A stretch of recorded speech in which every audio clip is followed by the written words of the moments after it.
शादी की धूमधाम के बाद हर किसी के जीवन में कुछ पल ऐसे आते हैं जिन्हें यादगार बनाना हर जोड़ा चाहता है। आरव और प्रिया की शादी भी कुछ ऐसी ही थी। दोनों की शादी बेहद शानदार तरीके से हुई थी।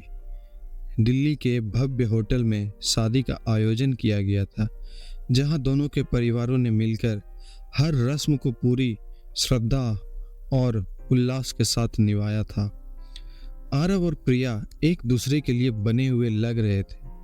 शादी के मंडप में जब प्रिया ने लाल रंग का लहंगा पहना हुआ था और आरव ने क्रीम रंग की शेरवानी, तो ऐसा लग रहा था जैसे दोनों किसी खूबसूरत सपने का हिस्सा हो।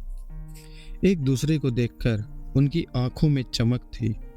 फेरे, मांग भराई और सारे विवाह के रस्मों के बाद आखिरकार वो पल आ गया जब दोनों एक नई जिंदगी की शुरुआत करने जा रहे थे। शादी के बाद होटल के सबसे खूबसूरत कमरे को उनकी पहली रात के लिए सजाया गया था। कमरे में गुलाब की पंखुड़ियों से बिस्तर सजा हुआ था और मोमबत्तियां की हल्की रोशनी पूरे कमरे को और भी रोमांटिक बना रही थी। फूलों की खुशबू और हल्की संगीत की आवाज माहौल को और भी खास बना रही थी। दोनों ही दिल में बहुत सारी भावनाएं लेकर इस खास रात का इंतजार कर रहे थे। जब दोनों कमरे में पहुंचे तो थोड़ी झिझक थी, लेकिन एक दूसरे की आंखों में नजर आ रहा था कि वो इस नए सफर को साथ में शुरू करने के लिए तैयार हैं। आरव ने धीरे से प्रिया का हाथ पकड़ा और कहा, आज से हम दोनों की नई जिंदगी शुरू हो रही है। मैं वादा करता हूँ कि हर कदम पर तुम्हारे साथ खड़ा रहूंगा। प्रिया ने मुस्कुराते हुए सिर झुका दिया। वह भी इस पल को अपने दिल में बसाना चाहती थी। अभी वो इस खूबसूरत पल में डूब ही रहे थे कि अचानक प्रिया का मोबाइल फोन बज उठा। प्रिया ने देखा उसकी माँ का फोन था। आमतौर पर माँ इतनी रात को फोन नहीं करते थे, इसलिए प्रिया को थोड़ा अजीब लगा। उसने तुरंत फोन उठाया।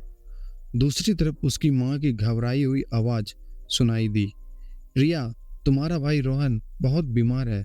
उसे अचानक तेज बुखार और उल्टियां होने लगी है। हम उसे अस्पताल लेकर जा रहे हैं। तुम भी अस्पताल पहुंच जाओ। प्रिया यह सुनते ही सुन्न रह गई। उसके चेहरे से सारी खुशियां एक पल में गायब हो गई। उसकी माँ की आवाज में घबराहट साफ झलक रही थी। प्रिया ने तुरंत पूछा, माँ क्या हुआ, क्या वो ठीक है? माँ ने कहा, डॉक्टर ने कहा है कि हालत गंभीर हो सकती है। हमें उसे अस्पताल में एडमिट करना पड़ा है। प्रिया का दिल डूबने लगा। सुहाग रात का सारा रोमांस और खुशी एक तरफ हो गई। उसे अपने भाई की चिंता सताने लगी। आरव ने तुरंत प्रिया का हाथ पकड़ा और समझाया, तुम परेशान मत हो, हम अभी चल रहे हैं। आरव ने बिना किसी शिकवा या शिकायत के तुरंत निर्णय लिया कि वो दोनों अस्पताल जाएंगे। उन्होंने जल्दी से अपने कपड़े बदले और तुरंत होटल से बाहर निकल गए। रात के समय सड़कें खाली थी, लेकिन उनके दिलों में बेचैनी थी। जब वे अस्पताल पहुंचे तो वहां का माहौल चिंताजनक था। प्रिया के माता पिता पहले से ही वहां थे और डॉक्टरों की टीम रोहन का इलाज कर रही थी। प्रिया ने अपनी माँ को गले लगाया और रोहन के पास जाकर बैठ गई। उसकी आंखों में आंसू थे, लेकिन वह खुद को संभालने की कोशिश कर रही थी। आरव ने भी प्रिया के साथ खड़ा होकर उसे सांत्वना दी। वह जानता था कि इस वक्त उसके लिए प्रिया का साथ देना सबसे जरूरी था। वह रात बहुत लंबी और तनावपूर्ण थी। डॉक्टरों ने कहा कि रोहन की हालत अभी नाजुक है और उसे रात भर निगरानी में रखा जाएगा। प्रिया की आंखें लगातार अपने भाई पर लगी थी और आरव भी उसके साथ हर पल खड़ा था। सुहाग रात, जिसे वो दोनों उत्साह से इंतजार कर रहे थे, अस्पताल के वेटिंग रूम में बीत रही थी। लेकिन इस रात ने दोनों के रिश्ते को एक नए स्तर पर ला दिया था। बिना कुछ कहे, बिना किसी उम्मीद के, आरव ने प्रिया का साथ दिया और उसे महसूस कराया कि उनका रिश्ता सिर्फ एक रात या किसी रस्म में नहीं बंधा, बल्कि एक दूसरे की भावनाओं, जिम्मेदारियों और प्यार से बना है। पूरी रात अस्पताल में जागते हुए बिताने के बाद सुबह हुई। डॉक्टर्स ने कहा कि अब रोहन के हालात में सुधार हो रहा है और चिंता की कोई बात नहीं है। यह सुनते ही प्रिया के चेहरे पर राहत आई। उसने आरव की ओर देखा, उसकी आंखों में प्यार था। आरव ने प्रिया का हाथ पकड़कर कहा, हमारी सुहाग रात तो फिर कभी मना लेंगे, लेकिन आज जो हमने एक दूसरे के लिए महसूस किया वो शायद किसी भी रात से ज़्यादा महत्वपूर्ण है।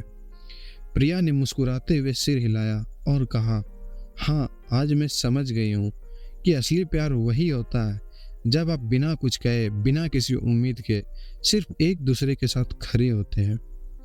इस तरह शादी के बाद की रात, जिसे सुहाग रात कहा जाता है, भले ही उस दिन आरव और प्रिया ने नहीं मना पाई, लेकिन उनकी जिंदगी का सबसे महत्वपूर्ण और गहरा रिश्ता उसी रात बना।